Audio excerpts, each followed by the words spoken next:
I believe that there are still mysteries in the world, and wonders, and surprises. I believe that fun is a renewable resource. That some things you'll never be able to download. I believe that when we celebrate life, And creatures big and small we discover connections that stay with us forever. Discover a place where worlds connect. SeaWorld.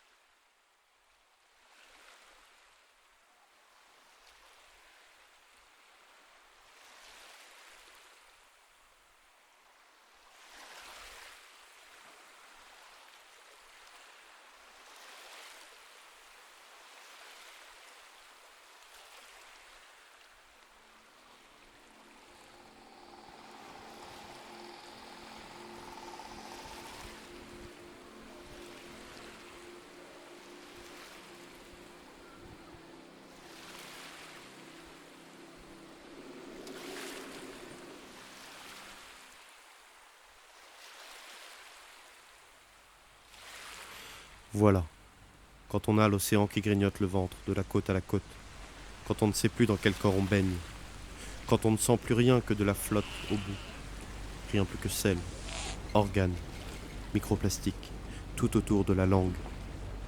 On prend sa serviette éponge, un soleil de rechange qu'on glisse au fond de la poche. On va sans attendre l'aube, à Marineland. Dans le train sur la côte, la mer en première classe. La mer sans ses billets, la mer est clandestine et tous les contrôleurs peuvent aller se faire foutre. Car la mer n'a pas identité, adresse fixe. La mer n'a pas sur elle de carte bancaire ni de problème de cotisation mutuelle. La mer coule entre les doigts des contrôleurs qui n'ont pas de maillot sous leur honte. La mer fraude dans tous les ports, saute les tourniquets. La mer descend à tous les arrêts. Toulon, les Arcs, Val-Escure, Cannes, la jet-setteuse, la mer monte. On va de gare en gare au gré des marées ferroviaires, guidé par son reflet qui se baigne déjà loin, au large, bien au large d'Antibes. Voilà, on fait émerger l'Atlantide. Pierre après pierre, vague après vague, on construit Marineland. Sur la dune, en moulbite, Platon regarde médusés les plongeurs sortir les monuments, les tramways, les homards des poissonneries atlantes, les grues, trimballées depuis la plage de Nice dans des grands containers son mythe tout entier. On emporte la mer. Il ne reste au fond que la maille fine des chaluts, gonflée de polymères et de cornets de frites. Les déchets n'auront pas leur place à Marineland, ce sera propre. Une métaphore clean de notre amour de la chose marine. La mer avec rien qui dépasse. La mer dessinée par un enfant sage. Comme Cousteau, nous exploserons joyeusement les récifs pour récolter les jolies couleurs des poissons. Un océan de formol, une mer en bouteille. Au chlore, on lavera la fosse des Mariannes. Au chlore, on fera des déluges, arches dissoutes, bactéries out, et le père Gélisol n'a qu'à bien se tenir. Le monde du silence. Au fond, on nagera flambeau au poing, projeter un faux jour pour les docks à venir.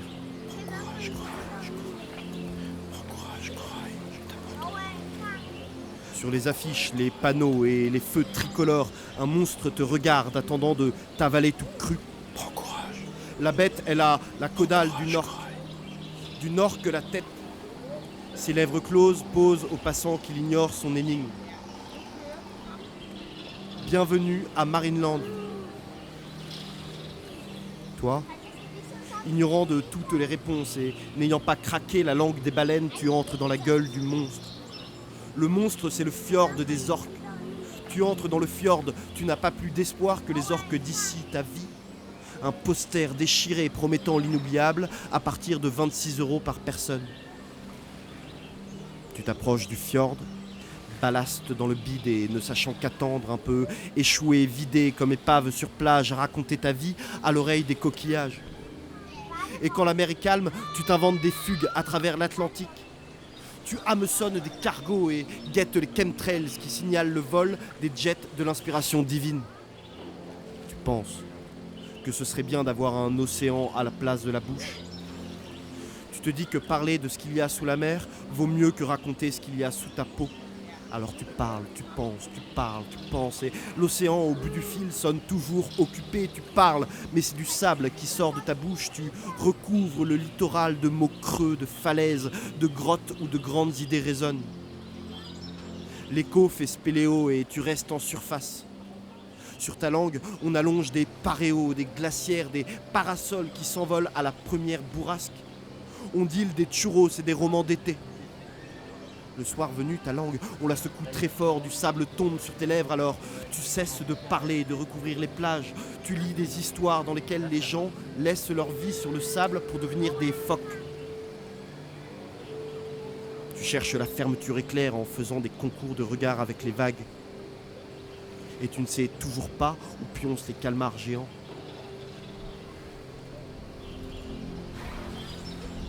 Voilà, il t'a semblé clair que tu n'avais rien compris à rien et que ce n'était pas très grave, il fallait simplement recommencer au début. Il y a 50 millions d'années, quand comme toi tes ancêtres ont décidé que c'était l'heure qu'il fallait en revenir à l'essentiel, prendre congé des affaires terrestres une bonne fois pour toutes, chasser de son squelette tout ce qui n'est pas la mer. Remettre au bestiaire ses poils, ses doigts, chacune des extrémités poussives qui enracinent ton ADN au littoral. Pas à pas depuis la plage dans tous les océans où frayent ces tueuses de harengs, de rorquals et de dresseurs sauvages, tu as suivi leur sillage. Jusqu'à la gare d'Antibes, où des baleines plongent dans un fjord idéal. Pas de fjord, pas d'orques. Tous les bassins sont vides. Fini les forêts, les falaises, les criques. Le fjord, bien la foule collée sur son cul de foule et les gradins débordent des congés qu'on a bien fait de prendre, pour la famille qu'on a bien fait de fonder, de la banquise qu'on a fini de fondre, famille fondue en foule, coulée dans le week-end, dans les sorties ludiques de l'été, à 15 minutes de l'aéroport.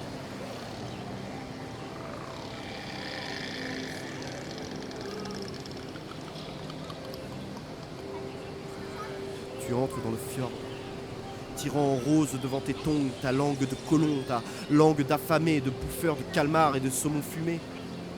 Ta langue où roulent les piafs morts, les poissons de toute eau, bateau usine, ta langue super prédatrice énorme, une orque sauvage, ta langue, un catwalk où défile la chaîne alimentaire. Ta gueule de dents dures, chalut kilométré où tombent les mollusques sans coquilles ou bien les vertébrés minuscules dont la taille permet la mastication linguistique et les gros aussi quand même, les gros même, ils ont le meilleur goût.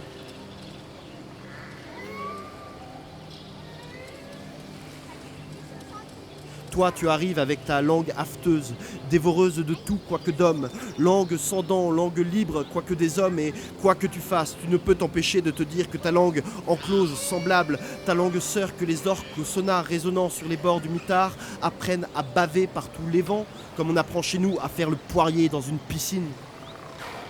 Ta langue que tu aimes a un goût de harpon et de filet de pêche. Tu arrives dans le fjord, tu ne sais plus à quelle branche de l'évolution tu pourrais bien pendre ta dignité humaine, dans quel corps sans organes à vrai dire. Tu nages malgré toi et les mains qui se choquent résonnent sur le béton sourd, puis se plantent une à une, tout au long des gradins où la joie se déverse, la joie cascade qui demeure une aiguille plantée en travers de ta gorge de monstre.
La nuit, les portes closes n'accueillent plus de visiteurs et le soleil ici a fait son dernier splash.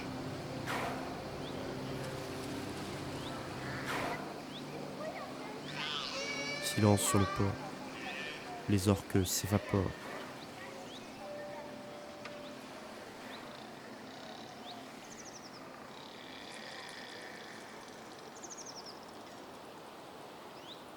Par-dessus la barrière qui coupe les bassins, les orques scrutent les gradins, les orques montent et puis descendent. Salut la solitude jusqu'au prochain spectacle.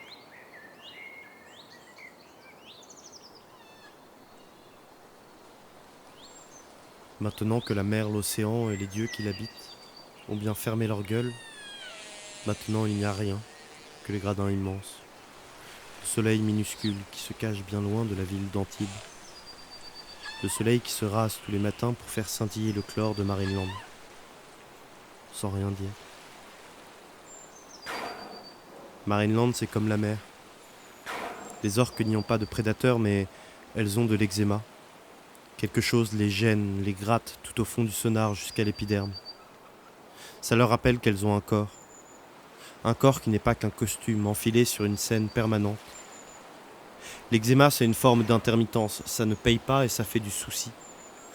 C'est pas si dur à avoir en revanche. Quelques années dans un bassin étroit, de la gelée à tous les repas, une sardine le dimanche, voilà. Voilà l'intermittence des orques.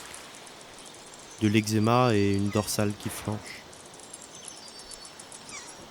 Orc, à Marineland, c'est pas un vrai job. À Marineland, le code du travail n'existe pas. Les résidentes n'ont pas de compte CPF pour apprendre la lecture ou passer leur permis bateau. Il n'y a pas de rubrique rémunération des artistes sur le site officiel.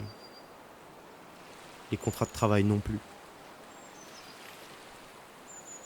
Orc, à Marineland, c'est une vocation alors. On pourrait peut-être leur proposer un stage, une période d'essai avant de les lancer dans un CDI. On pourrait leur faire visiter les locaux, bouffer à la cantine le midi, à la boulangerie de la gare routière pour être sûr que ça leur plaise. Et puis les orques pourront voir la mer. Ça leur changera du bureau. Les vitres donnent toujours sur la foule ou sur des gradins vides. Peut-être les orques auraient souhaité une autre carrière. À choisir, elles auraient voulu être pêcheuses en mer du Nord, capitaine de baleinière au Japon, monitrice d'aquabiking en piscine municipale, ou bien modèle de whale watching pour les voyeurs éthiques de Vancouver. La foule, la gelée, les gosses qui se vautrent et les vieux qui regardent le temps filer sans plus rien comprendre progressivement du monde, et les saisons sans migration. Même les manchots ne méritent pas ça, même les requins, même. Les orques occupent la baignoire du temps. Elles visent la bonde, font des huit dans leur fjord miniature. Les huit des orques ont l'air plus nombreux que ceux des phoques dans l'aquarium. Des huit qui s'empilent et qu'on ne compte plus. Des huit qui finissent par ne plus valoir 8, mais plutôt 10, 100, 1000. Des 1000 qui vont très vite et s'additionnent et finissent proches de l'infini. Voilà. Maintenant, les orques ont fini de cadastrer le ciel au-dessus de leur tête. Leur dorsale émoussée penche sur les rochers absents, et leurs dents se déchaussent à force de planter dans la vie qu'on leur vole. Les orques n'ont pas la patience tranquille des tortues luttes. Les orques ne savent pas que le puppy yoga et quelques podcasts de développement personnel pourraient leur éviter le burn-out. On ne voit jamais pleurer les orques. De nuit, il fait trop noir. De jour, l'eau est trop trouble. Pourtant, les orques pleurent et attendent encore quelque chose. Elles ont traversé le désespoir. C'est un bassin comme un autre. Le grand dauphin, Zotari de Californie, Patagonie, Afrique du Sud, Steller. Le manchot de Humboldt et le dorfou sauteur. Le flamand de Cuba, Pan, Corail, la tortue Kawan, le vieux charqui, taureau, zèbre, marqueterie, chabot osselet et chabot bambou, raie aigle javanaise, alvéolé, pastenague à point bleu, jaune, poisson clown, Chirurgien Un jour. licorne. Un Chirurgien jour, on ravioli. dira il y a un avant, un après Marineland. Chirurgien bleu. Pour le moment, l'avant, on ne le connaît plus. L'argenté. L'après, on ne le connaît pas encore. Wiki. On ne connaît que Marineland. Et Keiju. Marineland pour tout le monde. Tout le monde enfermé à Marineland. Un petit bout de soi dans une publicité Marineland. 30 secondes de long et aucune profondeur pour se cacher des sonars. Tant qu'il y aura Marineland, on sera tous enfermés dans un bassin d'images. Dans un spectacle qui recommence. On oublie progressivement nos mains. Notre bassin érectile, on se sent pousser des nageoires. On a le larynx qui déraille. Alors, pour dire notre haine, notre détresse, on bouffera tout ce qui passera à portée. On ne mord pas la main qui nous nourrit. On l'avale.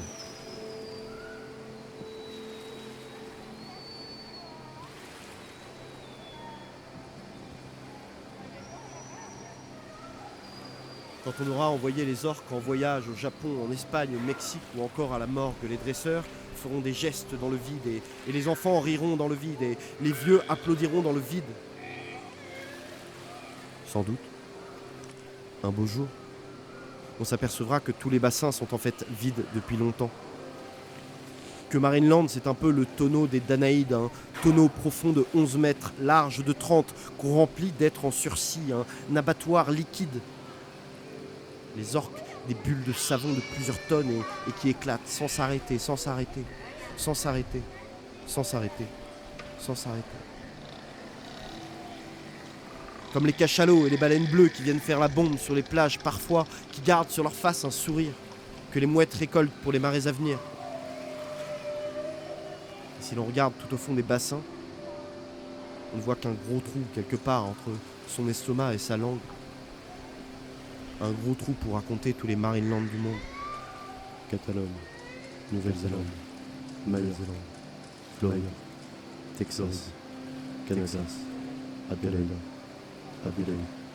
San Diego. San Antonio. Un jour, San Orlando. on s'apercevra que les SeaWorld sont remplis du vide laissé par Tilikum, Inuk, Moana, Keiko, dont le nom sans cercueil a retrouvé les fjords. Tant qu'il y aura des orques et des Marineland, il faudra demander ce qu'elles pourraient dire, non pas de nous, car cela tu le sais déjà. Ce qu'elles pourraient dire du reste. Établir une langue dans laquelle nous pourrons ensemble habiter la mer. Et que ta parole ne soit pas un filet que l'on pose dans les courants qui passent, en espérant remonter quelque chose. Et que cette langue de chimère soit un bassin ouvert, une ligne entre deux mers où ne viendrait s'échouer que le bruit des vagues et les épaves des baleinières. Courir après la langue des baleines, devenir Akab à l'envers et n'arrêter que lorsqu'il n'y aura plus de dresseurs, qu'il n'y aura que des orques qui chassent des voiliers sur toutes les mers du monde pour se marrer un peu. Courir sans s'arrêter et combattre pied à pied, palme à palme, caudale à caudale, tous ceux qui veulent faire de la mer un open space comme un autre, qui en raclent les fonds comme on fait d'un yaourt en ne laissant pas une seule goutte, une seule issue, une seule espèce. Courir sans s'arrêter avant que l'océan ne soit qu'un gros paquet d'eau chlorée pour faire bien sur les cartes postales qu'on enverra à Mémé, inoffensif et disposé à toute innovation entrepreneuriale.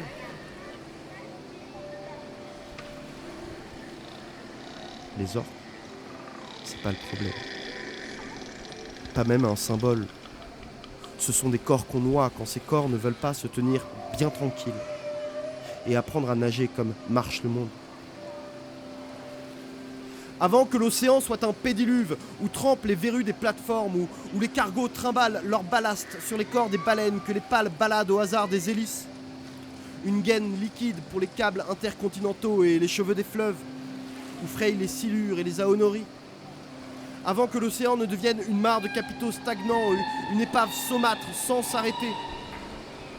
Et nous ne trouverons le repos que lorsque tout ce que l'on a vidé dans le bassin des orques, tout ce que l'on sue devant les parois des aquariums du monde entier sera la proie des crabes et du phytoplancton, quelque part au large de la barrière de corail. Car au tout dernier jour sera encore un autre Marineland. Il faudra enlever tout le sable de l'océan, toute l'eau de la mer, pour ne garder que les débris et un 7e continent, comme celui qui flotte dans le Pacifique Nord, gire de déchets, soupe plastique, vortex à merde. Comme celui qui flotte dans le Pacifique Nord, gire de déchets, soupe plastique, vortex à merde. Comme celui qui flotte dans le Pacifique Nord, Gire de déchets, sous plastique. Vortex à merde. Vortex à merde. De nuit, les orques franchiront les portiques de Marineland. Au petit matin, elles captureront les dresseurs dans de grands filets de bulles et les revêtiront chacun d'une peau d'orque sauvage, taillée sur mesure pour les jeter dans les bassins du fjord.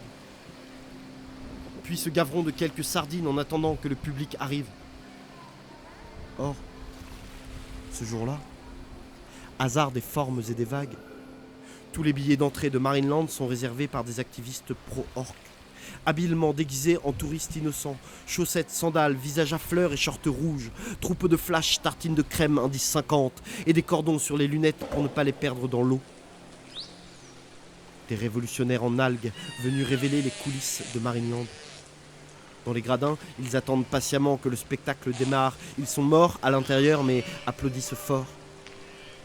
Les zoomarxistes jouent si bien leur rôle qu'ils attendent vraiment l'apparition marine. Leurs mains sont moites, leur front soucieux, le cœur dans la poitrine applaudit d'avance le spectacle. Les infiltrés antispécistes se demandent alors si les dresseurs des delphinariums du monde entier, au fond du fond, ne jouent simplement pas la même partition depuis tellement longtemps qu'ils ont fini par oublier leur couverture sous leur combi moulante. Tout en songeant, les climato-furieux font périscope. Sourient aux videurs pour faire comme si, avec leur zoom en main et leur caméra discrètement dissimulée sous leur serviette éponge. Sans remarquer les nageoires brunes du notary en casquette fermée sur le talkie-walkie, ni le rouge à bec du manchot qui tient le guichet de la boutique souvenir. Pas plus que les écailles qui débordent des caisses en place de monnaie. Peluche sous le bras, ils entrent dans le fjord. Filment sans le savoir les dresseurs enfermés.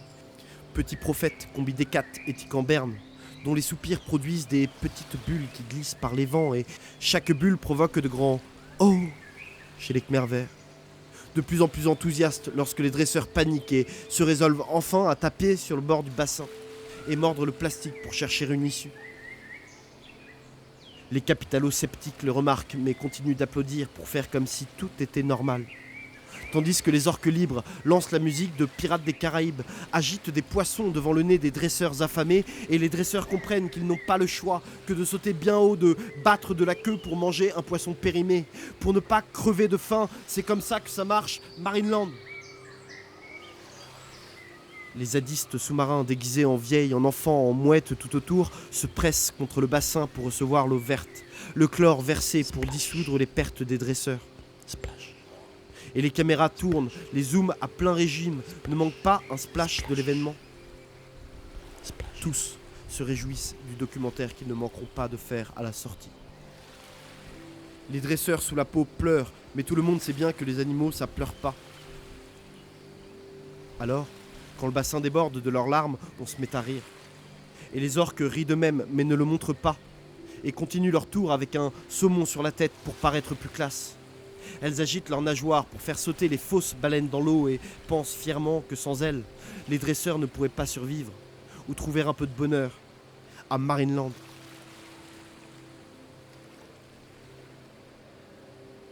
Avant que l'on atteigne ce temps heureux, avant que les orques ne croquent dans la chair du post-capitalisme, comme dans une baleine sénile, le soleil veut tout mettre dans l'ombre, tout jeter à la nuit. Il n'ose même plus te regarder en face, toi, gosse dans ces gradins où les monstres s'effacent. Toi qui serres ton maillot sous ton menton qui tremble. Ton menton fait des vagues de chair qui meurent au rivage. Au-delà des murailles du Marineland d'Antibes, la mer, à quelques mètres. La mer, où les orques en exil ne baigneront jamais.